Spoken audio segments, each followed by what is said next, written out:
इस श्रद्धांजलि सभा कहें या मैं कहूँ कि इस प्रेरणा सभा के अंदर उपस्थित सभी मातृशक्ति और मेरे भाई बहन और बुज़ुर्ग, मैं 78 के अंदर मास्टर नामधारी जी का विद्यार्थी रहा हूँ जी। मैं उनके बारे में अगर बोलना चाहूँ तो घंटों बोल सकता हूँ जी, क्योंकि वो शख्सियत ही ऐसी थे।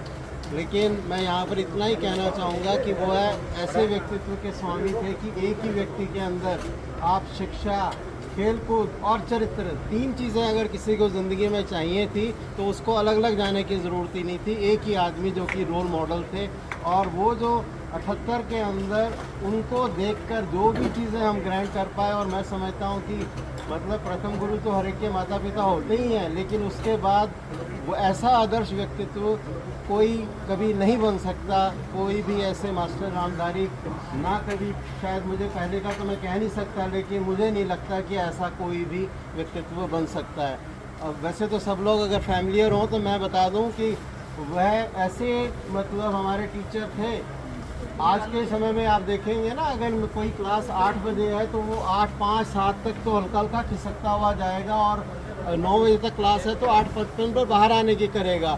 वो 8 बजने से 10 मिनट पहले आकर बोर्ड के ऊपर क्वेश्चंस लिख दिया करते थे कि मेरे ये वाले भी टाइम वेस्ट ना हो, ताकि जो मुझे पढ़ाना है उसके अंदर। मैं 7th तक एक बहुत ही साधारण सा छात्र था, और घर में मेरे फादर साहब जो कि खेती करते थे, उनको बुलाया उन्होंने स्कूल में कि भाई हमने काफ़ी कोशिश कर ली है, मैथ्स में बच्चा नहीं चलेगा मास्टर। इसीलिए मैं कहता हूँ कि कोई भी विषय के अंदर, कई बार हम बच्चों को तो कह देते हैं कि भाई ये नहीं पढ़ रहा है या क्या। शिक्षक का एक बहुत बड़ा रोल होता है किसी भी सब्जेक्ट से एलर्जी होना, या to fall in love with a subject. मतलब मैं उनकी मतलब एक उनको रोल मॉडल आदर्श मानते हुए 8th उस समय बोर्ड का होता था, मेरे 100% मार्क्स 8th के अंदर आए उस बच्चे को जिसे लगता था कि मैथमेटिक्स को कैसे पढ़ पाएगा।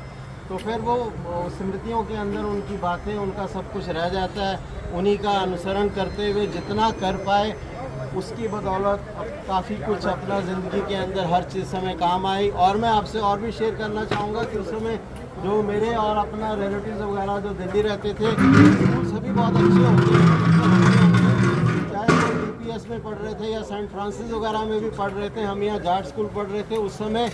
हो सकता है किसी को लगता होगा कि भाई ये रोहतक के अंदर किस तरह के स्कूल में पढ़ रहे हैं और बाकी इनके रिलेटिव्स के बच्चे कहाँ कैसे पढ़ रहे हैं, लेकिन हमारा परिवार, हम तीनों ब्रदर मास्टर नामधारी जी से पढ़े, और तीनों के तीनों सब ने अपने अपने फील्ड के अंदर जहाँ भी गए बहुत अच्छे से किया। इन्हीं शब्दों के साथ मैं फिर से उनको श्रद्धा सुमन अर्पित करता हूँ। ओम शांति।